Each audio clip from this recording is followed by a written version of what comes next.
Cette notion peut changer ta façon de travailler et ta productivité, ton résultat, plein de choses liées à ton travail. Je t'ai mis une courbe que je t'ai représentée. Euh, Hop, j'ai oublié de faire cet axe-là. Tac. On va voir ici la productivité en fonction du temps. Pourquoi je t'ai mis ça et pourquoi c'est pour moi le schéma idéal de productivité pour que tu réussisses à travailler de la meilleure manière possible pour avoir les meilleurs résultats. Donc ta productivité, en fonction du temps, il faut que ça se passe sous forme de cycle. Hausse, baisse, hausse, baisse, etc., etc. En fonction du temps. Ça, tu peux l'appliquer soit à une journée, à une semaine. Grosso modo, si on l'applique à une journée, ça va donner, je vais mettre, imaginons, 2 heures. Grosso modo, c'est un exemple, mais c'est variable selon chacun. Ce qu'il faut, c'est que ce soit un cycle. 2 heures de travail, 15 minutes de pause. Il faut que ça soit un cycle. Et je vais t'expliquer pourquoi dans 2 secondes. Soit c'est au niveau de ta journée et ça se passe comme ça, soit c'est au niveau de ta semaine et tu vas avoir semaine, week-end, semaine, week-end, semaine, week-end, semaine, etc., etc. Et ça te permet de tenir sur le long terme. Je t'ai mis ici quelques mots: atome, lune, carbone, eau. C'est quoi le point commun entre ces 4 mots? Tu ne sais pas. Et là, je vais t'expliquer. Le point commun, c'est qu'ils ont tous un cycle. Parce que j'ai réalisé que tout, absolument tout, dans le monde, dans l'univers, dans la nature, fonctionnait sous forme de cycle. Et c'est une loi universelle que si tu veux que quelque chose fonctionne, faut que ça se passe sous forme de cycle. Les atomes, c'est un cycle. Ils forment des liaisons, ils font des réactions chimiques, ils brisent des liaisons, etc. C'est un cycle. L'eau, c'est un cycle. Qu'est-ce que je peux avoir d'autre comme exemple? Les saisons, c'est des cycles. Le climat, c'est un cycle. Tout est sous forme cyclique et c'est pour ça que ça fonctionne. Donc, grosso modo, c'est comme ça que tu peux pas, en fait, tu peux pas, si je prends l'exemple d'une semaine, tu peux pas avoir ta semaine, donc lundi, dimanche, tu peux pas faire ça. Grosso modo, ça peut pas fonctionner. Tu peux pas être toujours au top.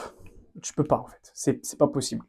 C'est pour ça que il faut que tu aies des temps de pause pour prendre le temps de reposer ton cerveau, de te reposer, de calmer, de prendre le temps aussi d'assimiler ce que tu as appris. Ça, c'est des choses qui sont... Voilà, c'est une sorte de théorie un petit peu, mais ça s'applique très très bien aux études. Et donc, on m'avait posé cette question, et je vais pouvoir y répondre ici. Qu'est-ce qu'on fait pendant son temps libre? Ben, faut faire des activités qui vont, de une, te permettre un petit peu de vider la tête, penser à autre chose, voilà. Quelque chose que tu aimes bien, une activité. Donc j'ai mis, voilà, reposer son cerveau, recharger ses batteries, donc ça va être ça le thème, c'est voilà, faire quelque chose de totalement différent.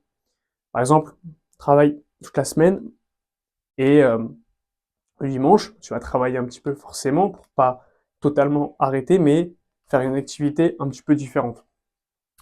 Donc ça permet aussi de recharger ses batteries, donc de se reposer et de pouvoir repartir le lundi à fond. Et le plus important, tac, pas de dopamine. Faut pas que pendant tes pauses, tu passes ton temps sur TikTok à restimuler ton cerveau à fond, à fond, à fond. Non, faut qu'il se calme, faut se poser, faire des balades, aller voir des amis, faire des activités qui te plaisent, etc. Et ça va te permettre de reposer son cerveau et souffler. Faut pas que, même pendant tes pauses, tes temps ton temps libre, entre guillemets, tu te dises, ouais, je vais apprendre d'autres choses, etc. Non. Faut que tu peux faire des activités où tu apprends des choses, mais faut que ce soit totalement différent. Faut pas que ce soit des cours, du théorique, etc., etc. Faut que tu fasses une activité qui te sorte de ce spectre-là. Et retiens bien ça, faut que on arrive à une zone au niveau de ta productivité, donc entre guillemets un petit peu de ton énergie, faut que ça soit au plus bas, quoi. Faut que vraiment on se calme, on se pose et Après, boum, on remonte à fond. Mais c'est pas applicable forcément, par exemple, avec la dopamine ou faut pas que la dopamine, faut pas que ce soit un cycle. Par exemple, là, par exemple, faut que ce soit plutôt lisse dans la journée et faut pas que par exemple tu dises le week-end, ok, c'est bon, c'est le week-end, je vais passer ma journée sur TikTok. Parce que le lundi, tu vas vouloir reprendre travailler, ça va être extrêmement difficile. Tu vas avoir la flemme de fou. C'est impossible à faire. Donc, je t'ai résumé un petit peu les points ici et pourquoi, selon moi, il faut travailler sous forme de cycle. Ça va te permettre d'avoir un travail plus harmonieux sur le long terme, de mieux mémoriser, de mieux apprendre et tout simplement d'avoir des meilleurs résultats.